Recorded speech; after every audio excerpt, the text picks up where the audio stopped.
Washington thought cutting Huawei off from American tech would be a clean kill. But instead of bleeding out, Huawei built an entirely new battlefield. And today, we're the ones trapped inside it. Because what began as a tactical strike is now exposing a weakness inside the West no one dares admit.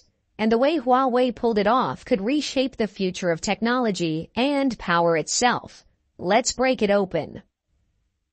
In May 2019, the U.S. government placed Huawei on the Commerce Department's entity list, severing it from essential suppliers like Qualcomm, Intel, Broadcom, and Google. Secretary of Commerce Wilbur Ross described it as delivering a death blow to China's tech ambitions. The theory, backed by major U.S. analysts from the Council on Foreign Relations, was that Huawei, losing access to U.S. semiconductors and software, would rapidly deteriorate, dragging China's broader tech ecosystem down with it. The logic wasn't baseless. At the time, Huawei relied on U.S. companies for over 45% of its smartphone components, and its flagship devices ran Android systems critical for global sales. In June 2019, the Wall Street Journal forecasted that Huawei faces existential threats without U.S. chips. To Washington policymakers, the blacklisting wasn't just a sanction. It was supposed to be a financial guillotine. But here's where things started slipping because Huawei had already seen it coming years earlier. And what they did next didn't just save them. It gave them a weapon the West wasn't prepared to defend against. When the blacklist hit, Huawei pivoted faster than any Western analyst predicted. Internal sources revealed to Bloomberg that Huawei had spent $23 billion stockpiling critical U.S. components throughout 2018, well before sanctions were officially announced. By the time the cutoff came, they had amassed an estimated 18 to 24 months worth of inventory, enough to keep flagship production alive while they scrambled for replacements. Meanwhile, Huawei accelerated the deployment of its in-house HiSilicon division, unveiling the Kirin 990 chip in September 2019. Although still dependent on Taiwan's TSMC at first, the Kirin series slashed Huawei's foreign chip reliance by over 40% within a year, according to Counterpoint Research. Software, Harmony OS, an internal project dating back to 2012, was launched under emergency conditions. Within 18 months, Huawei shipped over 200 million devices running Harmony OS in China alone, according to Canalys 2023 data, reclaiming lost smartphone market share without Google services. The lesson here wasn't just that Huawei survived, it was that cutting them off made them more dangerous, because necessity fueled innovation faster than comfort ever could. And what Western analysts missed next would prove even costlier. One fatal error was revealed in late 2020 when Nikkei Asia reported that nearly 70% of Huawei's core suppliers had already shifted to domestic or non-US alternatives by the time sanctions fully bit. Analysts, focused narrowly on short-term hardware disruption, missed Huawei's long-term strategy, rebuilding the supply chain itself. Experts like Chris Miller, author of Chip War, later admitted that Western assumptions about China's dependency were based on outdated 2016 to 2017 data, before Huawei massively invested in indigenous R&D. Between 2019 and 2023, Huawei's annual R&D spending grew from $15 billion to $24 billion, surpassing Apple's research budget according to Bloomberg Intelligence. Another critical oversight? Cultural miscalculation.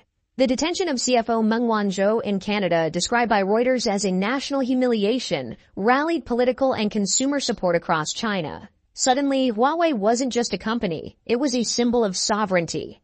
And when patriotism collides with economics, forecasts built on spreadsheets fall apart. The war wasn't over. It was only mutating, and the battlefield was about to shift in ways few outside Beijing could see coming. While American telecom giants staggered through messy 5G rollouts, Verizon and AT&T missed multiple deployment deadlines through 2023. Huawei pressed an advantage few realized they had been cultivating for years: infrastructure mastery. In 2024, Huawei unveiled 5.5G networks commercially, offering peak download speeds up to 10 gigabits per second, ultra-low latency of 0.5 milliseconds, and built-in AI-driven network slicing, a staggering jump over conventional 5G capabilities.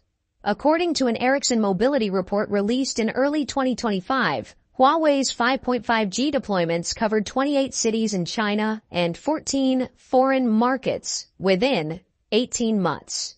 Meanwhile, U.S. carriers were still grappling with patchy 5G service, even in major metropolitan areas like Chicago and Los Angeles, sparking customer complaints and lawsuits, as reported by CNBC. The key. Huawei had quietly invested billions into AI network optimization, terahertz communication research, and quantum secure transmission trials, fields where the U.S. had no commercial-scale equivalents by 2025.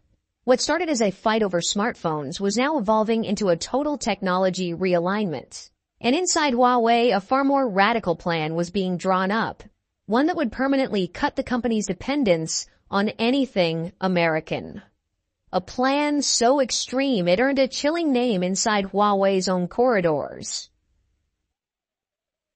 In leaked 2024 internal memos obtained by Nikkei Asia, Huawei executives outlined Project Delete America, a scorched earth strategy aimed at purging all U.S. technology, code, components, and dependencies from their ecosystem by 2025. At first, it sounded like corporate bravado, but the numbers told another story.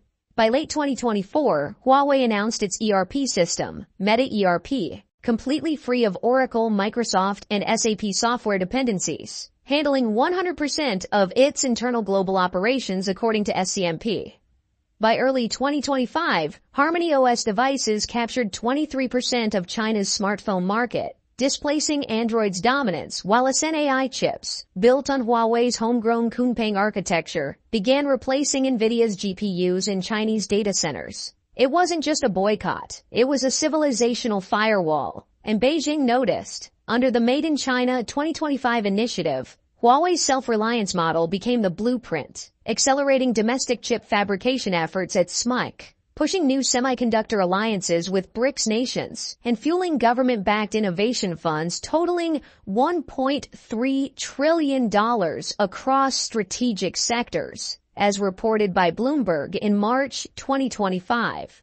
Huawei's transformation wasn't just survival, it was a template for China's endgame: decouple first and dominate second. But what Huawei is quietly building next could shatter even these victories, and it's already starting to leak beyond China's borders.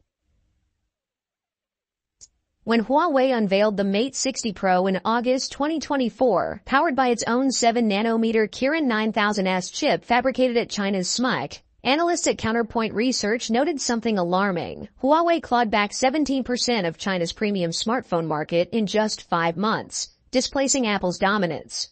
Qualcomm, once the titan supplying 65% of China's high-end smartphone chips, saw its Chinese revenues collapse by 55% year-over-year by Q1 2025, according to its SEC filings.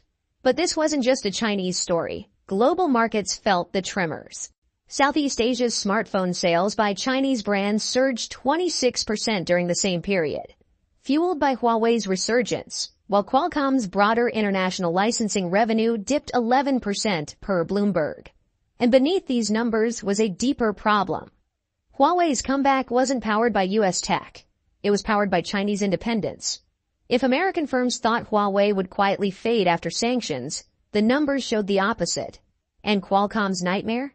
It wasn't isolated. A much larger trap was already snapping shut across the entire U.S. tech supply chain.